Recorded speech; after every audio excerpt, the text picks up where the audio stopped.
Ma petite amie a été agressée et est tombée enceinte. J'ai rompu avec elle parce qu'elle voulait garder le bébé. Cela semble vraiment horrible, mais s'il vous plaît, écoutez-moi. Moi, un homme de 30 ans, dans une situation vraiment. Il y a 2 mois, ma petite amie a été attaquée. C'est arrivé dans un parc. Elle n'a pas voulu porter plainte et a fait une dépression nerveuse totale. Elle ne voulait pas parler à la police ni aller à l'hôpital. Je ne pouvais pas la forcer, alors je suis juste resté avec elle. Elle était dans un état vraiment mauvais et j'ai été à ses côtés, à l'écouter, l'aidant. Nous sommes allés en thérapie et elle sait que je suis là pour elle. Elle a des antécédents de dépression et j'étais vraiment inquiet. Elle était manifestement dans un état puisqu'elle mangeait et dormait à peine, et elle se réveillait souvent au milieu de la nuit en pleurant ou en hurlant. J'ai été avec elle, à ses côtés, à l'écouter, l'aidant pour tout ce dont elle avait besoin. Parfois, elle fixait juste les murs pendant des heures, perdue dans ses pensées. Nous sommes allés en thérapie ensemble, essayant de trouver un moyen de naviguer dans ce gâchis. Je voulais qu'elle sache que je suis là pour elle, quoi qu'il arrive. Elle a des antécédents de dépression et la voir comme ça m'a vraiment inquiété. J'essaie d'être fort pour elle, mais il y a des moments où je me sens complètement impuissant. La semaine dernière, nous avons découvert qu'elle était enceinte. Au moment où nous avons vu les résultats du test, c'était comme si le monde s'arrêtait. J'ai ressenti un mélange de colère, de tristesse et d'impuissance tout à la fois. J'étais à l'étranger pendant 2 mois avant l'agression pour le travail, et je suis revenu plus tôt pour m'occuper d'elle, donc le bébé n'est définitivement pas de moi. Elle est sûre à 100% que c'est de l'agresseur. Nous avions espéré que c'était une fausse alerte, mais les tests ne mentent pas. La réalisation l'a frappée dur et elle a de nouveau craqué. Le fait que cette grossesse soit un rappel constant de cette nuit horrible la déchire. Elle se sent piégée et je ne sais pas comment l'aider à s'échapper de ce cauchemar. Nous avons donc eu une discussion. C'était l'une des conversations les plus difficiles que nous ayons jamais eues. Elle est catholique pratiquante et sa foi signifie tout pour elle. Initialement, nous avions décidé d'un avortement. Cela semblait être la seule façon pour elle de commencer à guérir et d'aller de l'avant. Mais après avoir parlé à sa mère, tout a changé. Sa mère lui a dit qu'en aucune circonstance elle ne devait avorter, disant que ce serait un péché grave. Après cette discussion, elle a décidé de garder le bébé, disant que ce n'était pas la faute du bébé. Elle croit que chaque vie est sacrée, quelles que soient les circonstances. Je pouvais voir le tourment dans ses yeux, déchiré entre sa foi et le traumatisme qu'elle a vécu. C'était comme voir son cœur se briser une fois de plus. Je lui ai carrément dit que je ne l'aiderais pas à élever le bébé d'un type qui l'avait agressé. Les mots semblaient durs, mais j'avais besoin qu'elle comprenne ma position. Elle a pleuré et m'a supplié de ne pas la quitter. Ses larmes étaient déchirantes et je détestais la voir dans une telle douleur. Mais je ne pouvais pas reculer. Je lui ai dit que c'était elle qui faisait le choix. Soit elle gardait le bébé et je partais, soit elle avortait et je restais. Je ne laisserais pas passer ça. Je ne me voyais pas élever un enfant qui serait un rappel constant de la pire chose qui lui soit jamais arrivée. Cela semblait être une situation impossible, mais j'avais besoin qu'elle comprenne que je ne pouvais pas faire de compromis là-dessus. La décision lui appartenait, mais je devais être honnête sur ce que je pouvais ou non gérer. Elle ne voulait qu'aucune de ces 2 choses n'arrive, alors je lui ai dit que c'était fini. Je me sens. Avais-je tort? Mise à jour 1. Je posterai d'abord la mise à jour car il y a eu un changement depuis mon dernier post, puis je répondrai à certains points généraux soulevés dans le dernier fil de discussion et à la tonne de MP que j'ai reçue. Hier, j'ai reçu un appel de ma petite amie. Elle pleurait et m'a supplié de l'écouter. Je lui ai dit que je tenais toujours à elle et que j'allais bien sûr écouter ce qu'elle avait à dire. Elle m'a dit que quelques jours après que je lui ai annoncé que c'était fini, elle avait appelé sa mère pour en parler. Elle avait besoin de se confier à quelqu'un et elle pensait que sa mère comprendrait. Apparemment, ce qui s'était passé avant, c'est qu'elle avait quasiment décidé d'avorter. Elle sentait que c'était la meilleure façon de commencer à guérir et d'aller de l'avant. Mais ensuite, quand elle a parlé à sa mère, tout a changé. Sa mère lui a dit qu'en aucune circonstance elle ne devait avorter, disant que ce serait un péché grave et qu'elle le regretterait pour le restant de ses jours. Elle a même dit que je la manipulais en fait pour qu'elle avorte, donnant l'impression que j'étais le méchant dans toute cette histoire. Sa mère a ajouté que si elle avortait, elle ne considérerait plus ma petite amie comme sa fille. Ces mots ont tranché profondément. Elle s'est sentie piégée, déchirée entre le jugement sévère de sa mère et son propre traumatisme. Le poids de la désapprobation de sa mère était trop lourd à porter, la laissant se sentir isolée et submergée. Après que je l'ai quittée, ma petite amie a rappelé sa mère pour parler de ce qui s'était passé. Elle avait besoin de donner un sens à tout et espérait que sa mère offrirait un peu de réconfort. Ma petite amie a dit qu'elle voulait désespérément avorter, expliquant comment la grossesse était un rappel constant de l'agression. Mais sa mère a été intraitable. Elle a encore dit que si elle procédait à l'avortement, ce serait la dernière fois qu'elle se parlerait. Elle a clairement indiqué que la décision romprait leur relation pour toujours. Ma petite amie a craqué au téléphone, sanglotant de façon incontrôlable, se sentant plus seule que jamais. Sa mère a continué à la presser, demandant encore et encore ce qu'elle allait faire. C'était comme si on la forçait à choisir entre sa propre santé mentale et sa famille. La conversation s'est terminée quand ma petite amie, étouffée par ses larmes, a dit qu'elle ne savait pas quoi faire.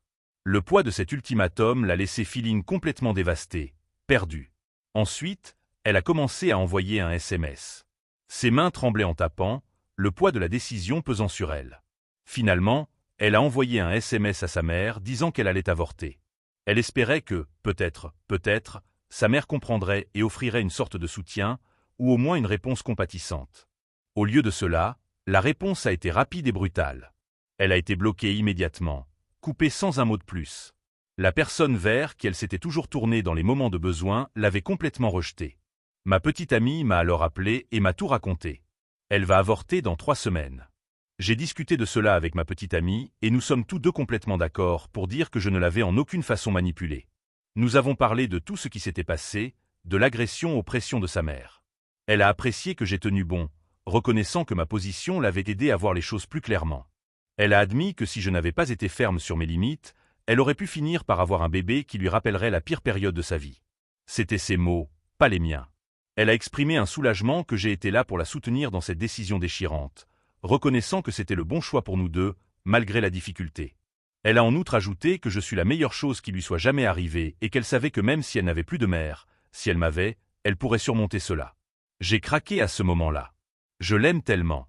La voir dans une telle douleur a été insupportable. En vérité, je serais probablement revenu vers elle et j'aurais élevé le bébé avec elle, même si je savais que je le ressentirais au fond de moi. Je ne supportais pas l'idée de la perdre.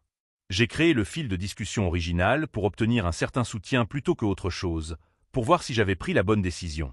J'avais besoin d'entendre les autres pour trouver une certaine validation et réassurance que je n'étais pas un monstre pour avoir fait un tel ultimatum. L'afflux de soutien et de perspective des autres m'a aidé à réaliser que tenir bon était nécessaire pour nous deux. C'était une façon de protéger notre avenir et de l'aider à avancer après le traumatisme. Je suis tellement soulagé que les choses se soient terminées ainsi. Aussi, j'emmerde toute mère qui place la religion au-dessus de son propre enfant. Deputains de Tarès. Maintenant, pour répondre à certains de vos points du dernier fil. 1. Non, ma petite amie ne m'a pas trompé. J'en suis presque certain, non seulement parce qu'elle a la conscience d'un ange fragile, mais aussi parce que nous connaissons tous les deux nos emplois du temps et nous parlons souvent à des amis qui peuvent corroborer les horaires. De plus, sa colocataire a pris des photos de ma petite amie après son retour à la maison après l'agression. Ce n'était pas du sexe brutal, comme certains connards l'ont suggéré. 2. Je me fous de ce que vous pensez si l'avortement est un péché ou le meurtre d'un bébé. Venez élever le bébé, ou donnez-nous de l'argent pour l'élever, ou engagez-nous une femme de ménage live-in pour subvenir à tous les besoins de ma petite amie pendant sa grossesse. Si vous êtes si sanctimonieux, assumez vos paroles, bande de babouins branleurs et stupides. 3. Ma petite amie était absolument claire. Elle voulait élever le bébé, probablement. Influencée par sa mère. 4. Merci à tous ceux qui m'ont dit que j'avais bien agi. C'était vraiment difficile. Je suis très content que cela se soit terminé ainsi. 5. Aux personnes qui m'ont envoyé des MP me traitant de tueur de bébés monstrueux, je ne vois pas ce que mes hobbies ont à voir avec ce problème. Mise à jour 2. Je comptais poster à nouveau ici après l'avortement, toujours prévu dans 2 semaines, mais j'ai pensé que je devrais fournir une mise à jour sur des événements récents venant d'une mère tout droit sortie du rectum de Satan. Samedi, j'ai ouvert ma porte et me suis trouvé face à face avec 2 policiers. Mon cœur a immédiatement coulé. Ils m'ont demandé si j'étais qui je suis et j'ai répondu que oui. Je ne pouvais m'empêcher de sentir une vague d'anxiété, me demandant de quoi il s'agissait. Ils ont alors dit qu'ils cherchaient ma petite amie. Je l'ai appelée, la voix un peu tremblante, et elle est apparue, l'air confuse et effrayée. Le policier a dit qu'il devait lui parler. Le visage de ma petite amie est devenu pâle et je pouvais voir la peur dans ses yeux. J'ai essayé de rester calme pour elle, mais je sentais ma propre inquiétude monter. Je me suis reculé pour laisser les agents entrer, espérant que quoi qu'il en soit, cela n'empirerait pas les choses pour elle. Les agents se sont ensuite séparés, un emmenant ma petite amie dans le salon, nous les avons laissés entrer, et l'autre m'a emmené dans ma chambre. L'agent qui m'a emmené a commencé à me poser des questions sur la durée du séjour de ma petite amie ici. Il voulait savoir si elle avait eu des contacts avec quelqu'un d'autre et si elle était sortie de la maison. Ces questions semblaient interminables, chacune plus intrusive que la précédente. J'ai répondu à toutes, essayant de rester composé malgré ma frustration grandissante. Je sentais la suspicion dans son ton et cela me mettait mal à l'aise. Après avoir répondu à quelques questions supplémentaires, j'ai finalement demandé de quoi il s'agissait. L'agent a simplement dit qu'ils avaient reçu un signalement pour vérifier le état de ma petite amie. Mon cœur s'est emballé alors que je me demandais qui avait pu faire un tel signalement et pourquoi. Quand j'ai insisté et demandé qu'il avait signalé, l'agent a dit qu'il ne pouvait pas le dire. Sa réponse m'a laissé encore plus anxieux et confus. On avait l'impression d'être scruté pour quelque chose que nous ne contrôlions pas. Au bout d'un moment, l'autre agent avait terminé et ils sont tous les deux partis. Le moment où la porte s'est refermée derrière eux, ma petite amie a éclaté en sanglots. Elle m'a dit qu'on lui avait carrément demandé si elle était en danger et si je lui avais fait du mal. Les agents ont même demandé si elle était retenue contre sa volonté. Elle a bien sûr dit non à tout, mais les questions l'avaient secouée. Elle se sentait violée et effrayée. Ensuite, elle a révélé que la police avait reçu un appel de sa mère prétendant qu'elle pourrait être en danger et que je pourrais être violent envers elle. L'accusation m'a frappé comme un coup de poing dans le ventre. Je ne pouvais pas croire que sa propre mère irait aussi loin. C'était comme une trahison, et le fait qu'elle essaie d'utiliser la police pour creuser un fossé entre nous m'a rendu furieux. Ma petite amie était dévastée, prise entre sa loyauté envers sa mère et la réalité de notre situation. J'étais furieux. Au moment où elle m'a dit ce que sa mère avait fait, la rage a bouillonné en moi.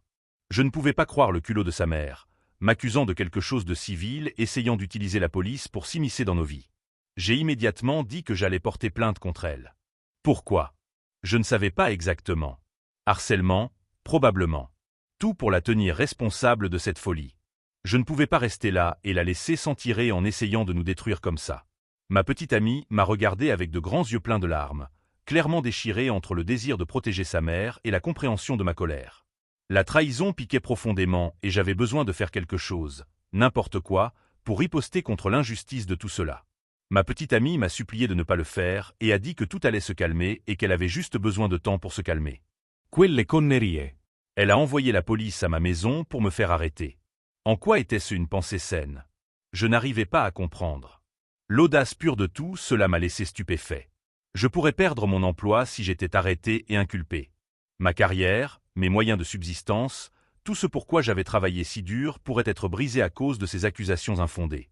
À quoi diable pense-t-elle? On aurait dit qu'elle essayait de ruiner ma vie et notre relation d'un seul coup. Les implications étaient terrifiantes, et le fait que quelqu'un de si proche de ma petite amie puisse être si imprudent et malveillant dépassait l'entendement. Le poids de tout cela s'est abattu sur moi et j'ai eu l'impression de me tenir au bord d'un précipice. J'ai dit à ma petite amie que si la mère refaisait quoi que ce soit de ce genre, je porterais définitivement plainte. Alors, la petite amie décide dimanche de parler à la mère pour qu'elle ne refasse plus jamais cela. Elles ont eu une conversation d'environ 2 minutes, puis j'ai immédiatement entendu des sanglots. Je suis immédiatement entré dans la pièce, j'ai vu que ma petite amie pleurait, tenant toujours le téléphone contre son oreille. J'ai pris son téléphone de sa main et je l'ai prise dans mes bras pendant un moment alors que j'entendais « Allô » venant du téléphone. Ensuite, je l'ai pris et j'ai dit « Vous êtes une honte en tant que mère » et j'ai raccroché. Puis j'ai pris ma petite amie dans mes bras pendant ce qui m'a semblé 1 heure avant que nous commencions à parler. Apparemment, la mère disait à ma petite amie que si elle poursuivait l'avortement, elle ne reverrait plus jamais sa mère, ni son frère, ni son père décédé qui est au paradis, même s'il est mort en étant un alcoolique violent qui battait ma petite amie. Mais repentez-vous de vos péchés à la mort, n'est-ce pas? Parce que ma petite amie irait en damnation. J'ai dit à ma petite amie que si elle allait en enfer, elle devrait me garder une place et nous serions bien au chaud ensemble. J'adore son sourire. Que pensez-vous que je devrais faire, si quoi que ce soit, concernant la mère? Sans aucun doute, mes mots à son intention auront des réactions. Mise à jour 3. Je voulais juste mettre à jour les gens sur toute cette saga. Ce sera ma dernière mise à jour. Il y a quelques jours, l'avortement a été pratiqué. Pendant les semaines précédentes, ma petite amie est allée voir un conseiller et a parlé à une infirmière des raisons pour lesquelles elle voulait avorter. Elle a également été testée pour tout IST. Elle est clean.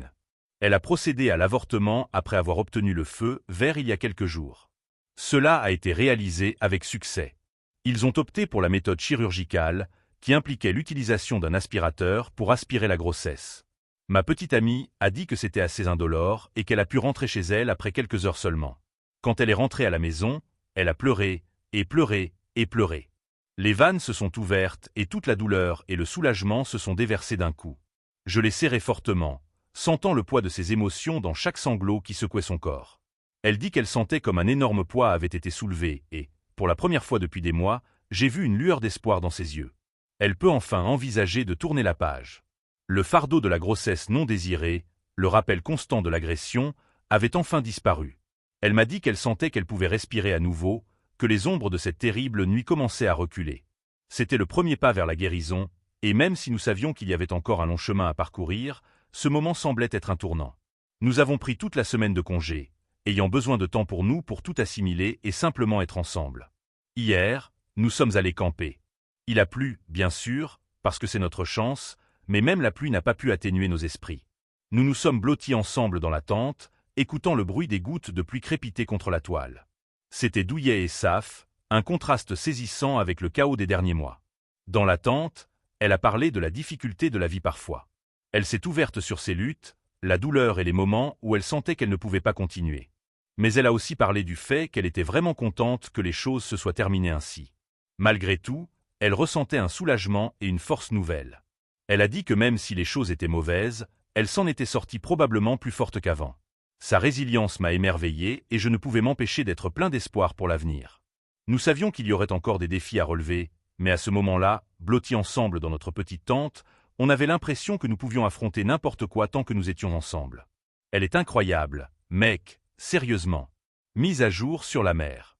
Ma petite amie a reçu un appel de sa mère qui lui demandait si elle avait procédé à l'avortement. Ma petite amie et moi avons convenu que si sa mère appelait, soit elle raccrochait, soit elle me passait l'appareil. Nous avons décidé cela pour la protéger de toute manipulation émotionnelle supplémentaire. Dans ce cas, elle a répondu à l'appel par habitude et ne savait pas quoi dire.